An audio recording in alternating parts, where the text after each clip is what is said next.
اور یہی ہلاکت کی ایک بہت بڑی کڑی ہے۔ اسی طرح روحانیت میں بھی ایسی ہے کہ جیسے ہی تھوڑا معاملہ بنا تو بس غائب ہو گئے، اب سے دے تسبیح اور دے تسبیح اور دے نماز۔ بھائی صرف نماز اور تسبیحات اور تلاوت اور حج اور زکوٰۃ کا نام دین نہیں ہے۔ یہ تو ایک جیسے دنیا کی کمائی ہوتی ہے، جیسے دنیا کے کمائی کا ذریعہ ہوتا ہے۔ دنیا میں کمائی کوئی آفس سے کما رہا ہے، کوئی کاروبار سے کما رہا ہے، کوئی کسی سے کما رہا ہے، لیکن وہ جو پیسے کما کے لاتا ہے وہ اپنی ضرورتوں کو اس پیسے سے پورا کرتا ہے۔ اگر اس نے پیسے کمائے تو اپنی ضرورتیں پوری کرے گا، اگر اس کے پیسے کمائے نہیں ضرورت کیسے پوری کرے گا؟ اسی طرح روحانیت بھی ایسے ہی ہے، سمجھنے کے لیے بتا رہا ہوں۔ اگر تمہارے پاس نیک اعمال ہوں گے تو تم روحانیت میں آگے بڑھو گے، تمہاری سوچ و فکر ایسی پیدا ہونی شروع ہو جائے گی۔ اور اعمال ہی نہیں ہے، جیسے مال ہی نہیں ہے تو کیا کر لیں گے؟ تو کچھ نہیں کر سکتے۔ اب مال نہیں ہے یہ کیسے کہہ رہے ہیں؟ بھائی ہم تو نماز نہیں پڑھ رہے ہیں، ہم تو حج اور عمرہ دھڑا دھڑ ہو رہا ہے بھائی مال بھی خرچ کر رہے ہیں۔ یہیں پر آ کے سب سے بڑا دھوکہ ہے، اور یہ میں مشاہدے کی بات عرض کر رہا ہوں، آپ بھی مشاہدہ غور کریں تو پتہ چل جائے گا کہ جتنا حج کر کے آ رہا ہے، جتنا عمرہ کر کے آ رہا ہے، اتنا ہی اللہ معاف کرے وہ حاجی کے بجائے پاجی بن رہا ہے۔ اس کے اندر اللہ معاف کرے جو تھوڑا بہت عمل تھا وہ بھی ختم ہو گیا۔ میں بہت بار عرض کر رہا ہوں، میں اپنے ذاتی مشاہدے کی باتیں کر رہا ہوں، آپ بھی غور کریں گے نظر آ جائے گا۔ پہلے تو یہ تھا، اب ختم ہو گیا۔ ارے بھائی پہلے تو آپ نماز پڑھنے آتے تھے مسجد، اب تو آ نہیں رہے۔ تو کہنے کا مقصد کیا ہے؟ تھک گیا ہونا ذرا، ارے بھائی یہ کیسے پاسبل ہے کہ تھک گئے؟ یہ تو تھکنا تو ہے ہی نہیں، یہاں تو آگے چلنا ہے۔ اس لیے ان باتوں کو سمجھنا جو ہے بہت ضروری ہے، جو میں عرض کر رہا ہوں۔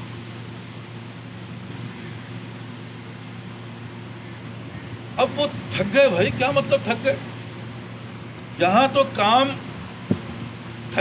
کام تو رکنا چاہیے نہیں، بڑھنا چاہیے،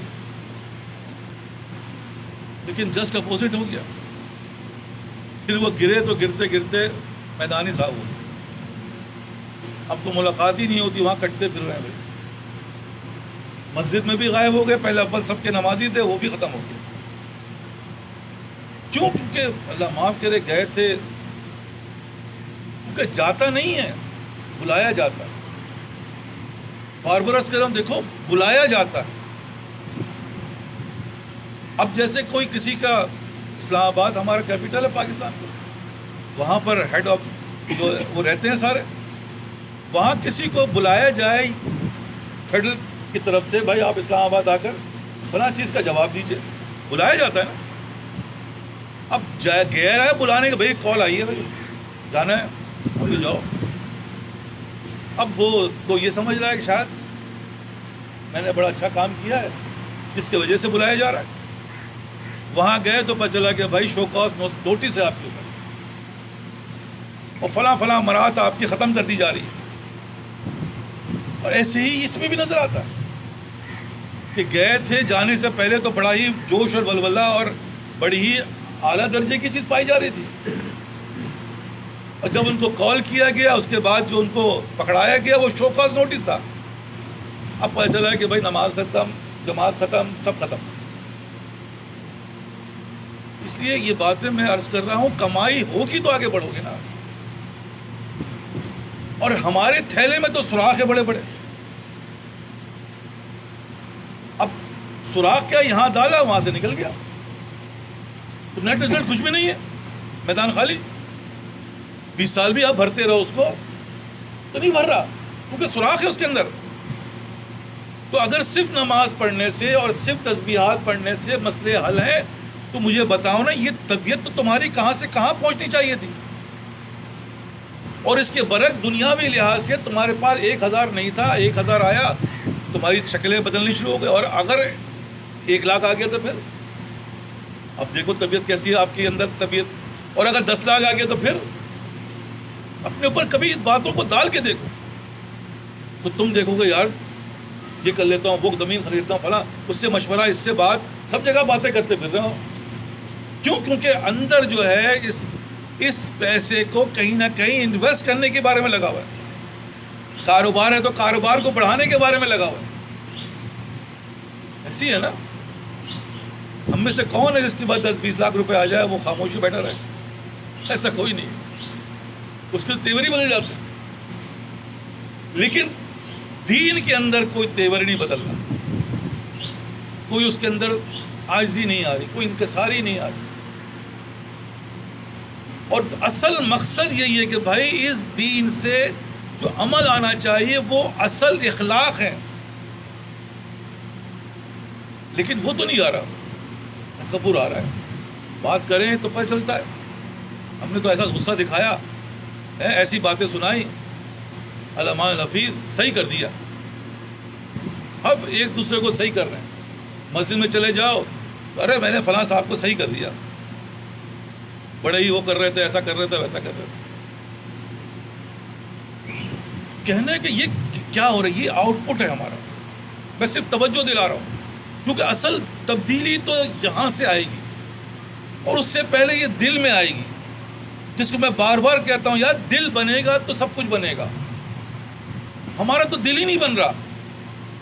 دلی کے اندر تو دنیا بسی ہوئی ہے، دلی کے اندر تو ہم دنیا کے چکر میں پڑے ہوئے ہیں اور ہر وہ عمل کر رہے ہیں جس کے بارے میں نبی صلی اللہ علیہ وسلم نے فرمایا کہ بھائی یہ تو ہلاکت کی چیزیں ہیں. کہ کیے جا رہے ہیں، کسی کو سننے کو تیار نہیں. لاکھ کہہ رہے ہیں صاحب تم 5 منٹ سن لیجئے، جو بات سمجھا رہا ہوں اس کو سمجھنے کی کوشش کریں، عمل نہ کرو، سمجھنے کی کوشش کرو. تم تو اتنے عرصے سے نماز پڑھ رہے ہو، میں بھی اسی محلے میں، تم بھی اسی محلے میں ہو، میں بھی تمہارے ساتھ ہوں، تم بھی میرے ساتھ ہو، لیکن کچھ سمجھ میں نہیں آ رہی بات. یار جب سے میں دیکھ رہا ہوں وہی حال ہے. پہلے بھی نماز پڑھنے آتے تھے، اب بھی نماز پڑھنے آ رہا ہوں. مجھے تو تمہارے اندر کوئی تبدیلی، ہو سکتا ہے میں غلط دیکھ رہا ہوں، مجھے بظاہر بتا تو دو، اپنی تبدیلی خود بتا دو. چلو ہم تو اپنے میاں مٹھو بنتے ہیں نا. چلو ایسا کرو، تم بتاؤ کہ تمہیں 5 سال پہلے اور آج کے میں فرق کیا ہے تمہارے اندر. کوئی جواب نہیں، کوئی ہے ہی نہیں تو جواب کیا دیں گے؟ جبکہ میں بار بار کہہ رہا ہوں دین نام ہی تبدیلی کا ہے، دین نام ہی آگے بڑھنے کا ہے، جس کا مفہوم میں بار بار سنا. نبی صلی اللہ علیہ وسلم کی حدیث کا مفہوم ہے کہ مومن کا جو ہے وہ ہر دن ترقی پر ہوگا. یہ ترقی کا مطلب یہ نہیں ہے کہ وہ آسمان میں پہنچ جائے گا، لیکن کل سے وہ آج بہتر محسوس کرے گا، اس کو نظر آئے گا. مومن کی بات ہو رہی ہے، لیکن جو مومن ہی نہیں ہے، وعدے سارے مومن کے لیے، لیکن جب کوئی مومن ہی نہیں ہے تبدیلی کہاں آئے گی؟ اس لیے میں عرض کر رہا ہوں میری باتوں کو بہت، کیونکہ بار بار عرض کر رہا ہوں کہ وقت تو بہت تیزی سے گزر رہا ہے. ہم اور آپ اتنی تیزی سے تبدیل نہیں ہو رہے. ہر آدمی ایک سطح پہ آ کے رک گیا، وہ اسی کو اس نے اپنی زندگی کا محور بنا لیا. وہ حافظ ہو گیا تو حافظ آ کے رک گیا. حافظ ہو بھائی حافظ تو ہو، لیکن اس حفظ سے تمہیں کیا بینیفٹ ہو رہا ہے؟ اس حفظ سے جو اتنا مال، قیمتی مال ہے، اس سے تمہارے اخلاقیات، معاملات پہ کیا تبدیلی ہے؟ کتنے سنتوں کا اضافہ ہوا؟ تمہاری سوچ و فکر کہاں جا رہی ہے؟ جواب کچھ بھی نہیں. تو ہر آدمی ایک سطح پہ آ کے رکا ہوا ہے اور اسی پر ڈھول بجا رہا ہے. یار ہم تو ایسے ہو گئے. میں ابھی فی الحال جو اپنے محبوبین ہیں، متعلقین ہیں، ان کو ترغیب دیتا ہوں کہ بھائی اول صف میں آ جاؤ، جلدی آ جاؤ. لیکن یہ کوئی اینڈ تھوڑی ہے. اب یہ ارے صاحب ہم تو آ گئے. وہ بھائی یہ جیسے کلاس 1 کے بعد جب بھی کوئی استاد یا کوئی بھی چیز وہ ترغیب کلاس 1 کی دے گا یا میٹرک کی دے گا. بھائی نہیں پڑھے 1 پہ آ جاؤ یار. 1 پہ تو ہو تو 2 اور 3 اور 4 اور آگے جاؤ گے. تو ابھی تو ترغیب یہ دی جا رہی ہے کہ یار تمہارے دل کے اندر اس بات کی قدر تو پیدا ہو، یار مجھے کرنا ہے بھائی، زیادہ سے زیادہ کمانا ہے. دنیا کے اندر تمہارے دل و دماغ میں یہ بات بھری ہوئی ہے، لیکن دین کے اندر یہ باتیں نہیں آ رہی. وہ ایک سطح پہ آ کے رک گیا. وہ کسی بھی سطح میں بار بار عرض کر رہا ہوں، اور دور حاضر میں قحط الرجال اسی کا نام ہے کہ کوئی ایسی چیز بن نہیں پا رہی جو آئیڈیل ہو، جس کو دیکھ کے لوگ فالو کریں. کیوں؟ کیونکہ ترقی ہے ہی نہیں تو فالو کیسے کریں گے یار؟ دنیا کے اندر کوئی بھی برے آدمی کی طرف فالو کون کرتا ہے؟ اچھے آدمی کو فالو کرتے ہیں.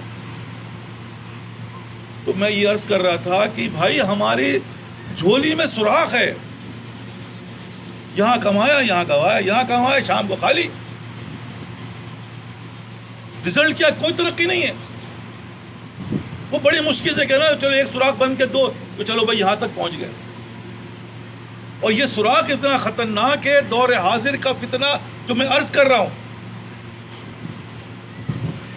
وہ مال ہے، وہ موبائل ہے، وہ شہوت ہے. اتنا خطرناک علمان حفیظ کہ نہیں پیدا ہونے والے کے بڈھے کے اندر بھی یہ بات پیدا ہو جائے گی. جوان تو چھوڑو، کیونکہ موبائل کے بغیر تو رہ نہیں سک رہے. اور ایسا پھیل گیا ہے، اللہ معاف کرے، ایسا خطرناک یہ موبائل ہے کہ بھائی اللہ کے علاوہ کوئی راستہ نہیں ہے. تم اپنی نسلوں کو نہیں بچا پاؤ گے، تم تو اپنے آپ کو نہیں بچا پا رہے. اور اس کی وجہ یہی ہے کہ بھائی آپ چھید ہے آپ کے، اس چھید کو پر کیسے کرو گے؟ میں بتا رہا ہوں کیسے کرو گے. جب دل کے اندر اس بات کا پتہ چل جائے کہ میرا باپ برابر میں بیٹھا ہوا ہے، یا میرا استاد بیٹھا ہوا ہے، یا میرا پیر بیٹھا ہوا ہے، اس خوف سے تم کیا وہ موبائل دیکھو گے؟ کبھی نہیں دیکھو گے. کیا پتہ نہیں چل جائے نا ہے؟ آپ نہیں دیکھو کبھی بھی، کیونکہ اس کو اس بات کا خوف ہے کہ ذلیل ہو جاؤں گا، میں رسوا ہو جاؤں گا. اسی طرح جب ہمیں ہمارے دل میں اس بات کا خوف ہوگا یا یہ سب برباد ہو جائے گا، میرے اعمال کسی کام کے نہیں رہیں گے، میں اس جہنم کے گڑھے میں ڈال دیا جاؤں گا. جب تک یہ خوف ہمارے دل میں نہیں آئے گا، کیا ہم اس کو چھوڑیں گے؟ کبھی نہیں چھوڑ سکتے، کبھی نہیں چھوڑ سکتے. تو اب بات یہی ہے، اللہ تعالیٰ نے قرآن شریف میں کئی جگہ اس بات کا خوف دلایا. دیکھو جہنم، ابھی جو پڑھ کے سنائے یہی بات سنائی گئی ہے کہ اعمال کی بنا پہ تمہاری جب قبر کھودی جائے گی تو علمان الحفیظ اس کے اندر سے کیڑے اور بچھوا نکلے. اس وقت واپسی تو نہیں ہے. اس لیے عرض کر رہا ہوں بھائی تم پھنس گئے، تم نہیں نکل سکتے. بھول جاؤ، میں بار بار کہہ رہا ہوں بھول جاؤ. ایک ہی راستہ ہے سوائے اللہ، ایک راستہ ہے سوائے اللہ کے. کیونکہ اللہ کے پاس ایک ایسی طاقت ہے جو آگ کو گلزار ابراہیم بنا دیتا ہے، جو چھری جو ہے وہ چلنے نہیں دیتی، جو سمندر جو ہے جو طوفان ہے وہ نوح علیہ السلام کو کشتیوں کو ڈوبنے نہیں دیتی، وہ سب کو ڈبا دے گا، کوئی نہیں بچ پائے گا. یہ قرآن کی باتیں عرض کر رہا ہوں، میں اپنی باتیں نہیں کر رہا ہوں. اور ہم اور آپ تو بس کہہ رہا ہوں، بس مطمئن بیٹھے ہوئے. تو بات یہی کہ بات سب سے پہلے دل و دماغ میں بچا دیں. میں اپنی نسلوں کو نہیں بچا سکتا، میں تو کہہ رہا ہوں صاحب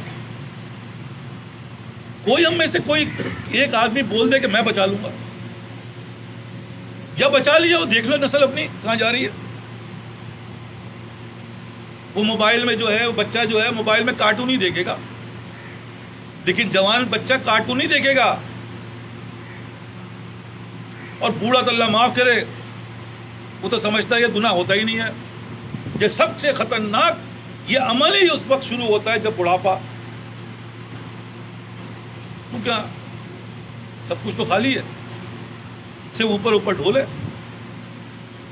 تو اب مجھے جواب دیا جائے بھائی تمہیں تو جانا ہے اس دنیا سے، اور اللہ کہہ رہا ہے خود بھی بچو اور اپنے نسلوں کو بھی بچاؤ. بچاؤ کیسے بچاؤ گے؟ تو دنیا بھی تمہاری لعنت بن جائے گی اور مرنے کے بعد تو ہے ہی ہے. دنیا میں بھی پریشان رہو گے, ذلیل و خوار رہو گے, اسی طرح رہو گے جیسے بتا رہا ہوں میں. کبھی ہوگا کبھی نہیں, کبھی ہوگا کبھی نہیں, اور اسی میں تمہاری موت آ جائے گی, کہانی ختم. کیونکہ یہ سب اللہ کی طرف سے ہے, تم تھوڑی کر رہے ہو. اللہ توفیق دے رہا ہے. جب توفیق سلب ہے, کہانی ختم. تو کہنے کا مقصد کیا ہے کہ بھائی ایک ہی راستہ ہے, وہ اللہ. ایک ہی راستہ ہے, ففروا الی اللہ. ففروا کو کہا جا رہا ہے, بھاگو اللہ کی طرف. کیا مطلب ہے بھائی؟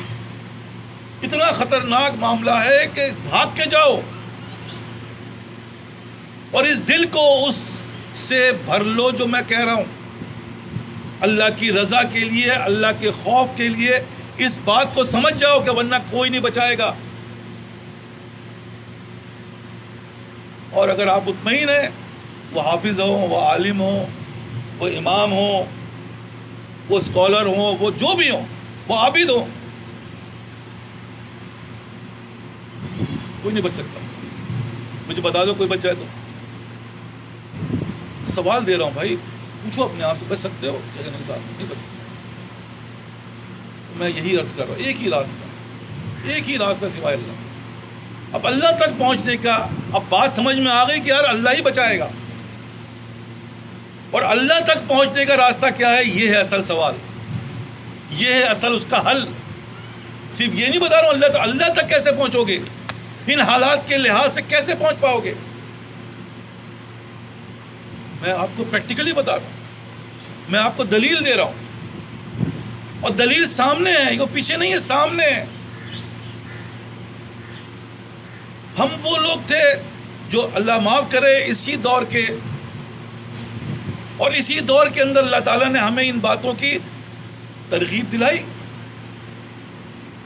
تو یہ ترغیب کہاں سے آئی کہ تم نے اپنے وضع, قطع, لباس, پوشاک سب بدل ڈالا؟ یہ کیسے بدل دیا؟ یہ اسی اللہ نے بدل دیا. یہ اس چیز کی برکت ہے جو میں عرض کر رہا ہوں کہ میرے دل کے اندر اللہ کی حاکمیت پیدا ہو گئی.